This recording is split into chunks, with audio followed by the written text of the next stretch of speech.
My stand, my tripod, whatever you want to call it, my stand for making videos has broken. So I have jerry-rigged something. I will be putting a picture right here of how I've jerry-rigged it with zip ties and the arm. So unfortunately, when I do my tarot readings now, you will not be able to see the cards unless I like pull the camera really far back and point down, because the arm broke. The arm that held my camera like busted. It will not go back together. It won't. It's refusing to go back together. It's broken. So, on that note, you will be seeing more of me and my face. Oh no. Be prepared, because all this is gonna be gone soon enough. I'm gonna shave it all off. And not because I'm a woke liberal. I'm shaving my hair because I'm going to be having surgery. It's called Chiari Malformation decompression surgery.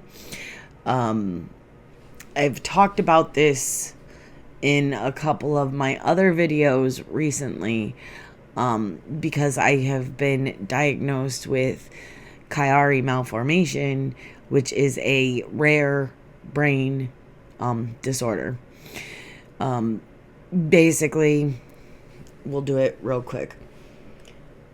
My brain is swelling and being pushed because it's swelling and my skull doesn't have enough space for my brain. It's being pushed out of the bottom here. And it's choking my brainstem. This causes massive migraines. This is causing spinal pain. It's causing mood issues, light sensitivity, and it also may have been the reason why I was misdiagnosed as having bipolar disorder. Yeah. So we're going to find out after the surgery. It may take up to the better part of a year for some of the symptoms that I feel like for my spine to go where it should be, because my brainstem has herniated out of my skull and into my spinal column. Yeah. So you may not see that much of me for a little while in the near future, because I'm going to take it day by day after the surgery. I meet the doctor, the neurosurgeon that will be performing my surgery on February 17th. Then I should have a date shortly after that for the surgery. Yeah. So there's that. I need brain, skull, and spine surgery. Yep. There's that. I have been processing this since I found out. I found this out in December.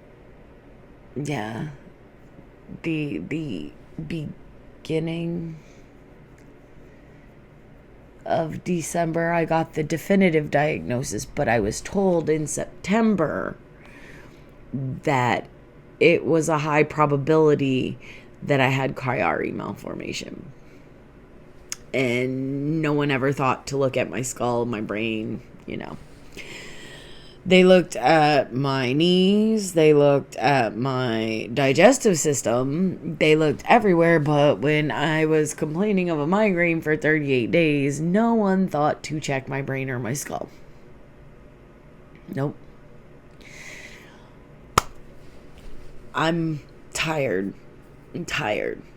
So, because I was misdiagnosed at the age of 16 with a mental health disorder, the medical field and medical professionals that were in my life from that time on automatically discredited me.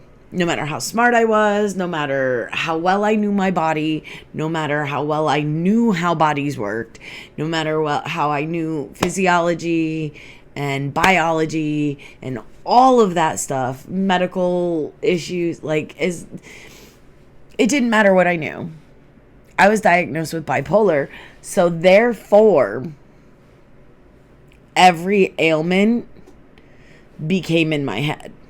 Unless they could physically actually find the issue very quickly, like I had bronchitis and I had pneumonia, something like that. I have been complaining of migraines and entire spinal pain for decades.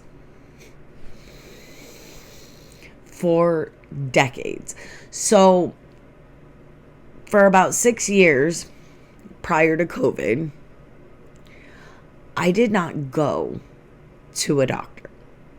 All right? I didn't go to a doctor. I went to a doctor in 2018. I went to the hospital. I said, hey, I'm having trouble breathing. I need a breathing treatment and antibiotics. I am getting bronchitis and I want to get it now. This doctor looked at me, did not give me a breathing treatment, for one. Did not give me the antibiotics, which is whatever. He said he didn't hear anything in my lungs. And I looked at him and I said, okay, I'll be back in 2 weeks and I'll probably be dying. And sure shit, 2 weeks later, I had to be hospitalized with severe sepsis, severe pneumonia that had filled my entire lower lobe, and dehydration because I felt like I was drowning from the inside out. Didn't want to go to the hospital because they had dismissed me. And I was restricting my fluids because I was also waking up every night after that had happened. I was waking up every single night around 2 to 4 o'clock in the morning, literally vomiting up pus.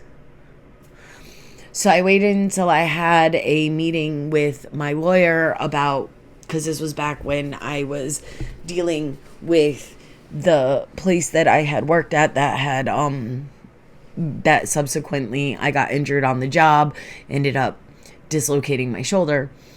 But I was going through the lawsuit with them, and I had showed up for the meeting, and I had coughed so hard, my lips turned blue, and they were about to call 911 at the actual meeting for my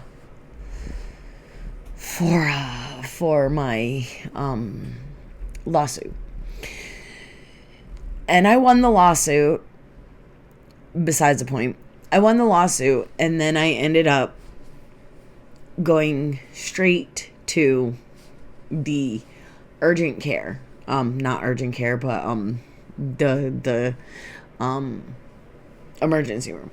I went to the emergency room, and I went into the emergency room. I explained to the physician that was treating me, I had been here 2 weeks prior. They dismissed me. They sent me home with cough medicine and a pill. I told them I'll be back in 2 weeks and it'll be 10 times worse. I'll probably be dying. Please don't send me back to the hospital that sent me away. she came in my room crying because she had to send me back to that hospital. So she listened to me. And then from then until, what was it? Until 2020. In 2020, so it was 2018, and it was December 21st, 2018, that I was let out of the hospital.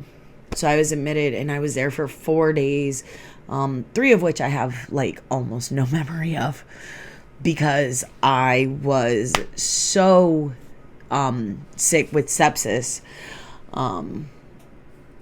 I don't have any memory of them, other than the fact that there was a crash cart in my room for 18 hours when I first got admitted, because my lungs kept shutting down, and therefore my heart would just stop every time I would have a breathing treatment. About 5 minutes after I would have a breathing treatment, my heart would beat so fast that and then it would just stop. And I was literally like dying every time I was having a breathing treatment. They say it can affect your heart rate, and the problem was I was also dying of pneumonia and sepsis.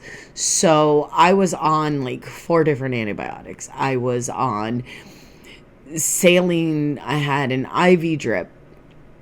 I was on, I think they gave me Percocets because the pain was so bad. I literally almost woke up the person in the room next to me, and I was sleeping, because while I was sleeping, I was moaning in pain, saying, ow, ow, ow, ow, I can't breathe.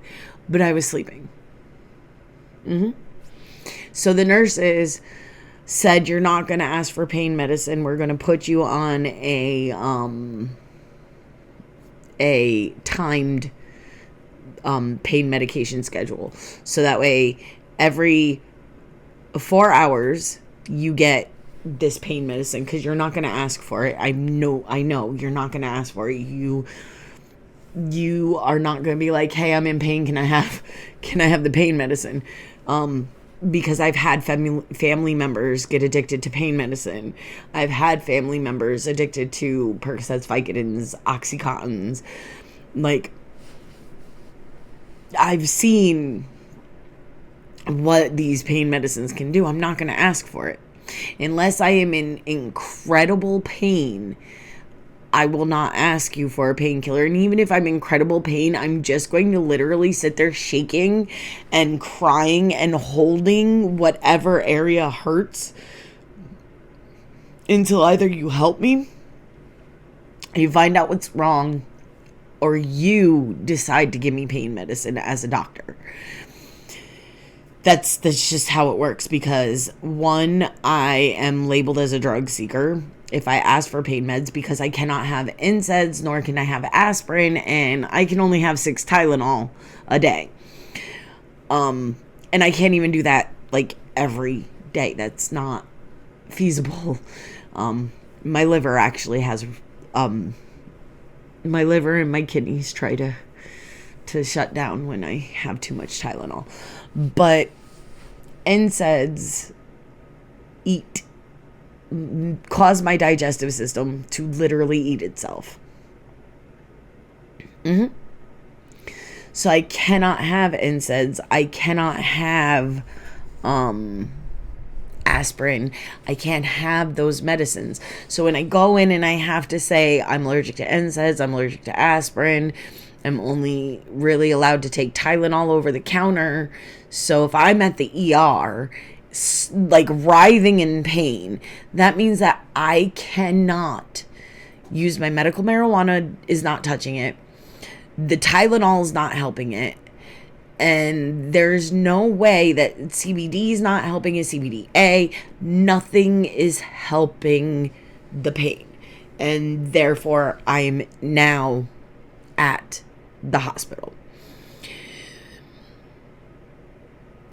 So Now we come in 2020, and I decide that I'm turning 40 and I want to take my health seriously. Therefore, I'm going to start going regularly to the doctor, and I need to find out why I'm in so much pain.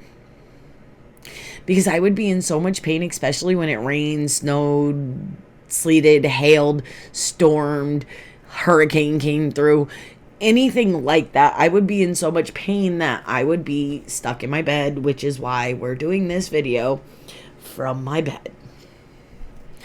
Because it has been snowstorming the past day, 2 days, and I am having a hard time moving again. Yep. So, I know I'm messing with my hair. It's like an ADHD neurodivergent thing. Sorry. And plus, I am about to get rid of my hair, like I said at the beginning. So I'm kind of like messing with my hair is my way of saying goodbye to my hair. All right? I'm going to put it up right now, though. So bear with me for a second. I'm not even going to cut this video because I don't feel like it should be cut.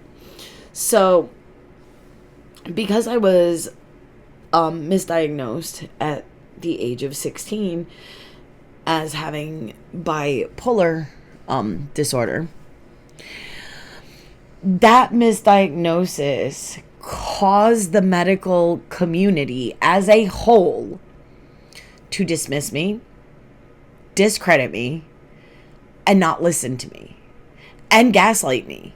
Yes, I have been highly gaslit by the medical community. So I've been told, you're in so much pain because you're depressed. Okay, and here's how this works for me. I am not in pain because I am depressed. I am depressed because I am in pain and no one listens. That's what happened. Right now, I'm not depressed at all, and it's peak sad season for me, seasonal affective disorder season. It is peak winter time, and I am usually crying in my soup from the beginning of November straight on through till like almost March. I'm usually just distraught and can't even find myself. But because, now mind you, I have also learned to love myself in this process because I was on a healing journey. When I hit 40 in 2020, I was on a healing journey. And by healing, I mean heart, mind, body, spirit, all of that. And because I was on a healing journey, when I hit 40, I started going to the doctors again. And I started advocating for myself. No, I'm in pain. I'm not depressed. Like, I'm not in pain because I'm depressed. I'm literally depressed because I'm in pain and everyone just keeps dismissing my pain. Like, oh, it's all in your head. Literally. I've even been told that at points by medical professionals. It's all in your head. The pain isn't real. They have given me antipsychotics. They have given me mood stabilizers. They give me antidepressants, which actually made me stupicidal. Yeah. I got very unalivey on those. That's how we know that I was not depressed. When antidepressants do not work and do the exact opposite of what they're supposed to do, yeah, depression's not the issue.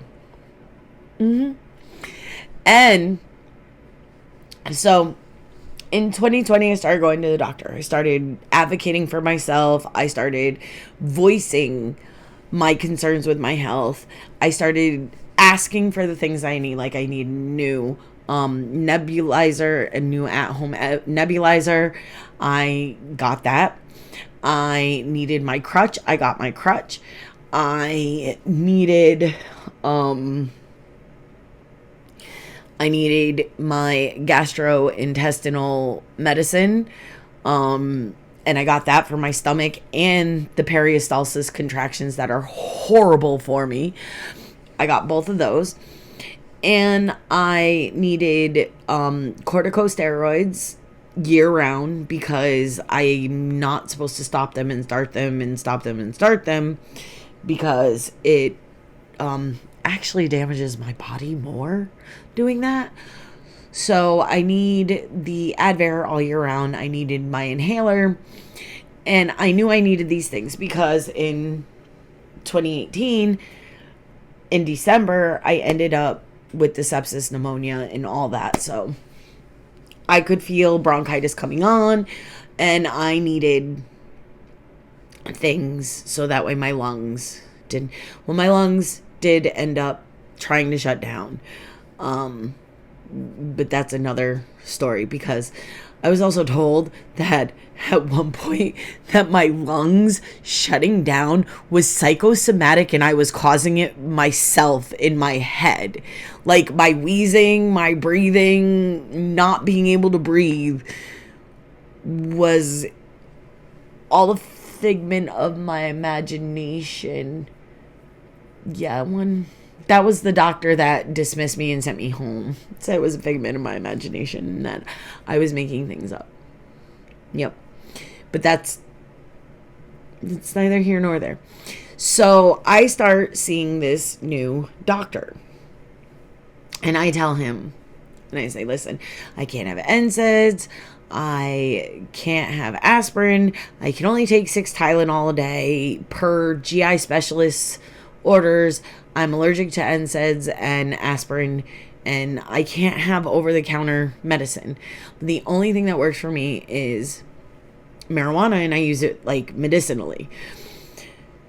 He gave me a medical marijuana card, and he listened. So not only did he give me a medical marijuana card, he sent me to a chiropractor because I was complaining of my entire spine from like literally base of skull to tailbone. And so he sent me to a chiropractor, which did help, but sometimes it would actually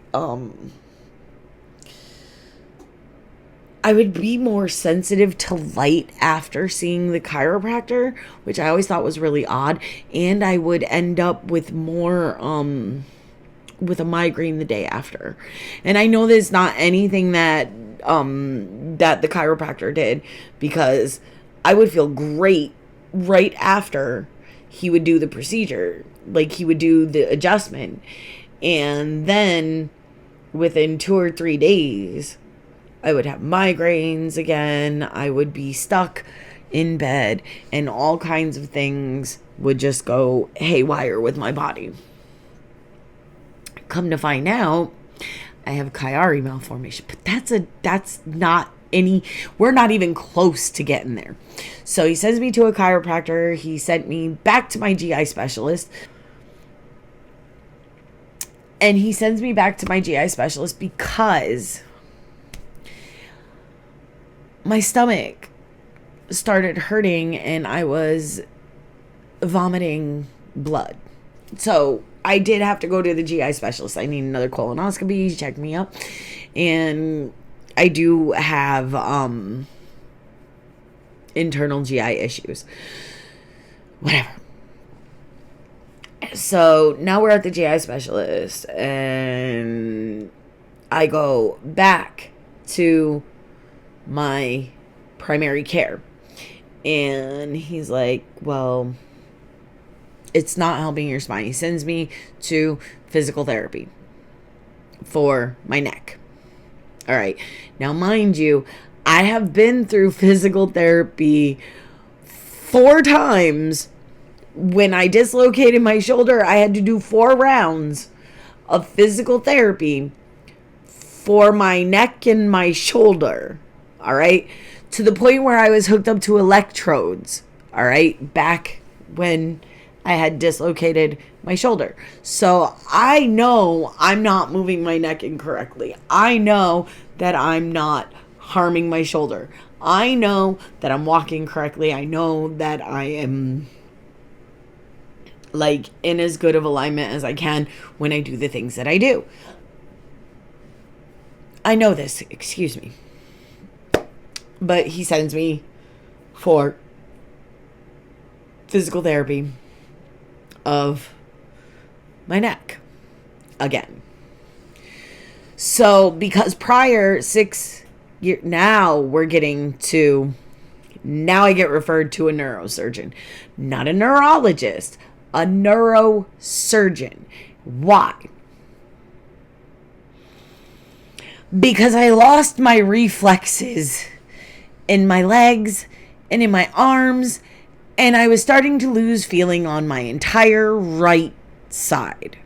Like, it was tingling, I'm losing feeling, and the pain in my spine was so excruciating, I couldn't even walk up and down stairs half the time. So now I'm sent to the neurosurgeon, and that is this year, 2024, this past year, I started seeing the neurosurgeon. I see the neurosurgeon once. She says, I want an MRI of your neck because we don't know what's going on. There's something that's obviously going on. And when she was checking my reflexes, she's like, there's something obviously going on. You don't have reflexes in your legs. And I said, well, that's odd because usually I have really, really heightened reflexes. So, and I told her, I said, I don't even feel you hitting, like tapping my knee with your little reflex bobber. All right. I don't even feel that. And she goes, that's not normal. So she sends me for another MRI. Now, mind you, 6 years prior, I had an MRI on my neck. She has those scans. So what she does is I come back because we're going to look at the scans and we're going to find out what's wrong. And she goes, well, really, there's nothing really actually like wrong with your neck. And then she puts the scans side by side and she goes, has anyone ever told you have Chiari Malformation? And I said, no. What's that? And she goes, a rare brain disorder. And I'm like, so there's something wrong with my brain. Now, mind you, I'm getting like A's in college classes, so I'm smart. So whatever is going on with my brain is not affecting my intelligence. Thank God. So she says that it looks like you have a herniation of your brain out of your skull. And then she explains really quickly what this entails, which, because I have massive migraines, because I have spine pain, because I have all of these symptoms that cannot be explained other than stating that I have an unspecified autoimmune disorder, which was what we were getting to the point of, because she was at the point where she was going to refer me to a rheumatologist because of what was going on. She did the blood work. It came back, well, it's not rheumatoid arthritis, and it doesn't even look like seronegative rheumatoid arthritis. Okay, but you have inflammation somewhere in your body, and we're going to find it. She looks at my scans, and she goes, I know where the inflammation is. And I'm like, huh? She goes, it's in your brain. Your brain is swelling in your skull, and it's cracking your skull and pushing, herniating out of your skull, encroaching into your spine. So that's where your pain is coming from. All right. We've passed the bridge. The bridge has gone. We are there. And now the only way to treat it is brain, skull, and spine surgery. This Chiari Malformation decompression surgery. So they got to take part of my skull out, take part of my spine at the top. They got to like cut a V in my spine and they have to cut open my brainstem, remove brain tonsils. It's a whole ordeal. Anyway, I meet the surgeon because the neurosurgeon that I originally have been seeing cannot do the surgery because she's only assisted on one of these particular surgeries prior to me coming to her and saying, hey, I really need help. This is not cool and I cannot stand this for much longer. It's like my skull is cracking open from the inside out. What? And I've said this to multiple doctors. Nobody ever thought to look at my skull. Really. Nobody ever thought to look at my skull. So now we get to the point where I am now. I have had a brain MRI. There is a 4mm herniation of my cerebellar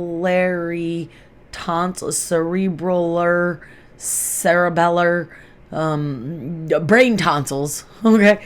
There is a 4mm herniation of my brain tonsils out of my skull and into my spinal cavity. It is choking my brainstem. It is causing issues with swallowing. It's causing issues with seeing. Light. No. You guys have seen, I cannot. I get migraines from too much light. All right. Too much light, too much sound, too much noise. Like, it's so... Ugh. But now we are where we are.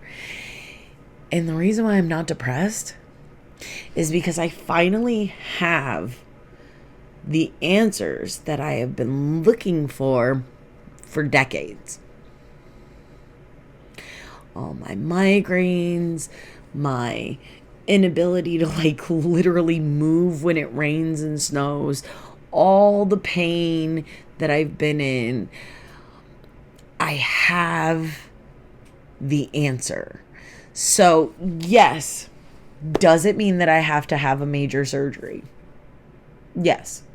I need a major fucking surgery to help me relieve the pain, the pressure, and discomfort, and probably fix 90% of what they thought was caused by an unspecified autoimmune disorder.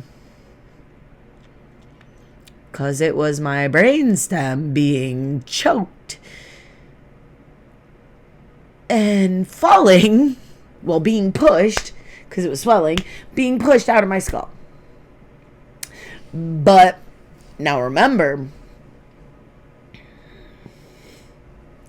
all these years, I've been told you're bipolar and it's all in your head, but no one looked at my head.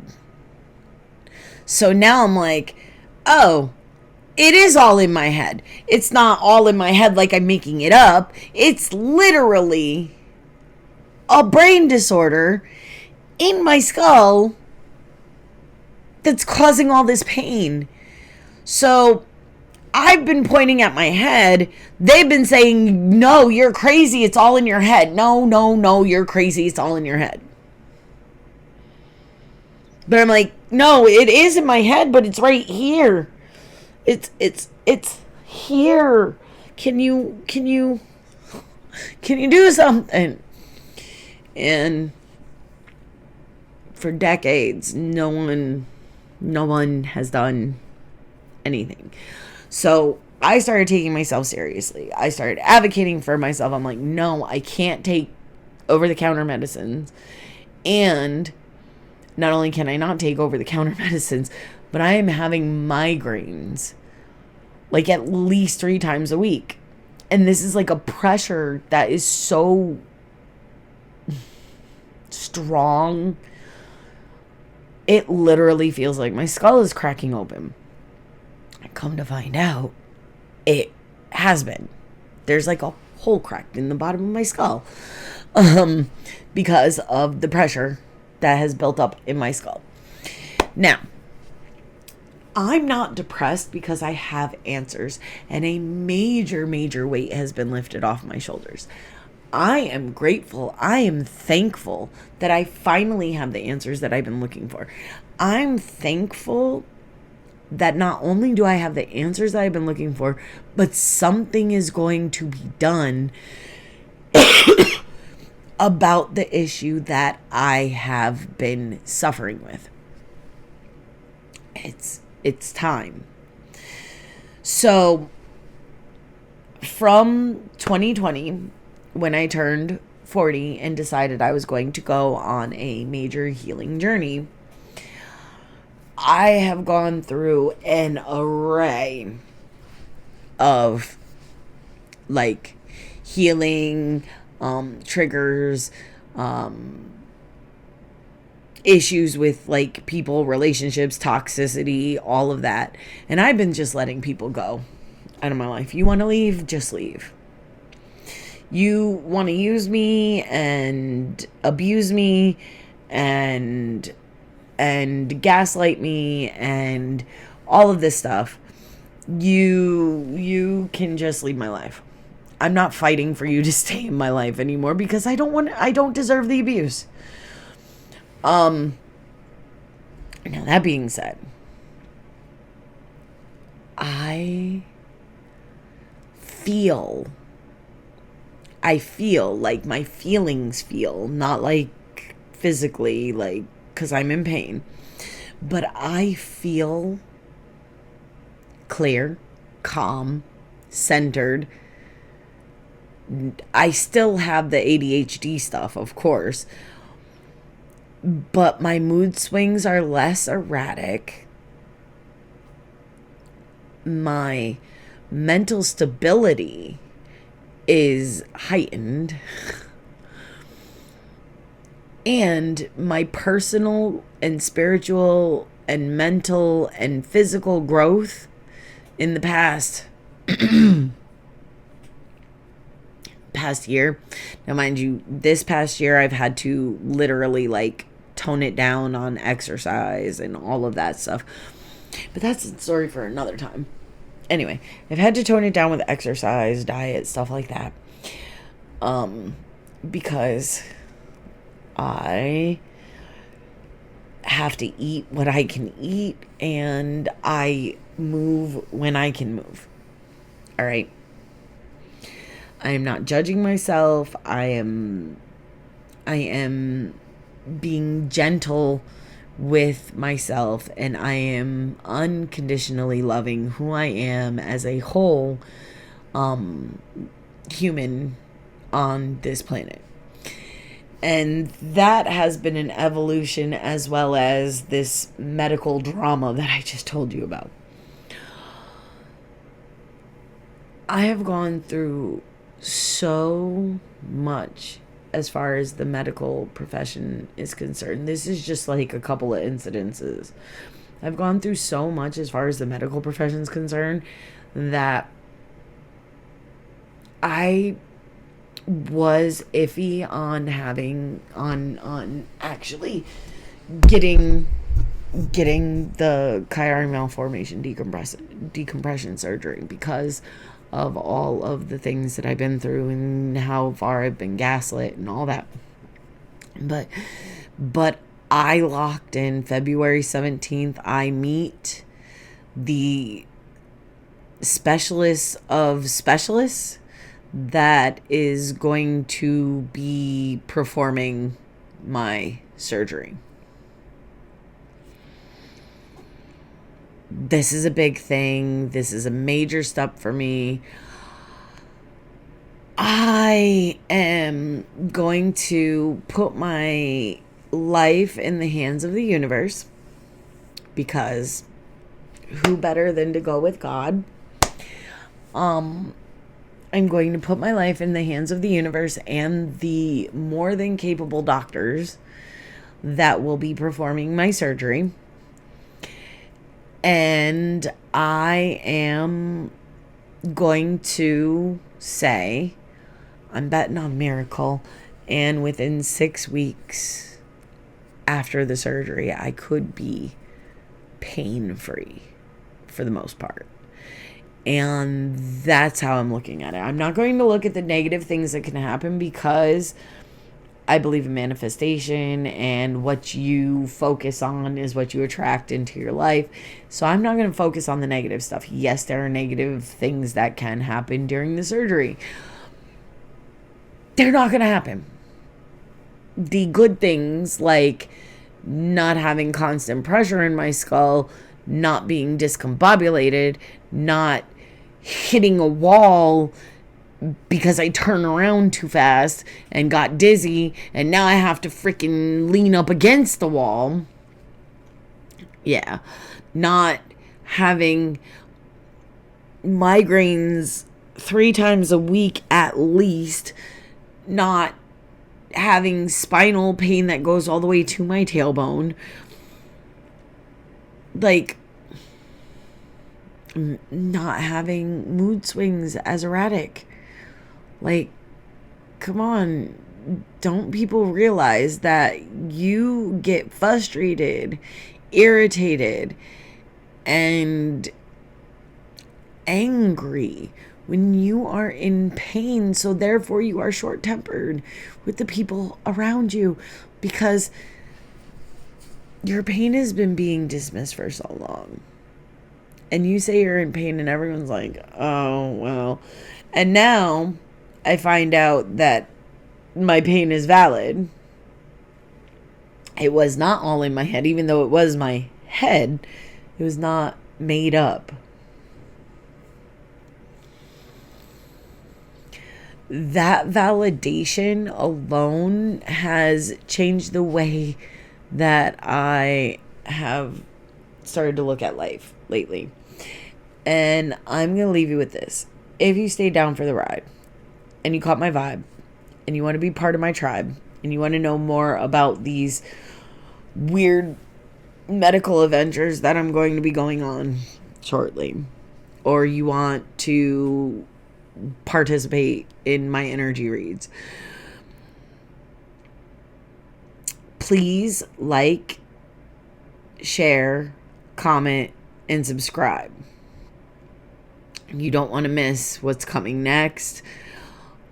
Just be prepared for there to be a hiatus while I am like physically healing. And yes, I'm shaving my hair off. I think it's either I'm going to shave it, like I'm either going to shave it all off, or I'm just going to shave like the bottom, the base part. I don't know. I really don't want to deal with like brushing my hair and then like ripping a stitch or a staple out because I brush my hair too hard and it gets knotty. So that's why I'm shaving it. But anyway, as always, you guys know I love you and peace. I will see you in another video at another time. This one's pretty long. I hope you guys stay till the end. And as always, I love you.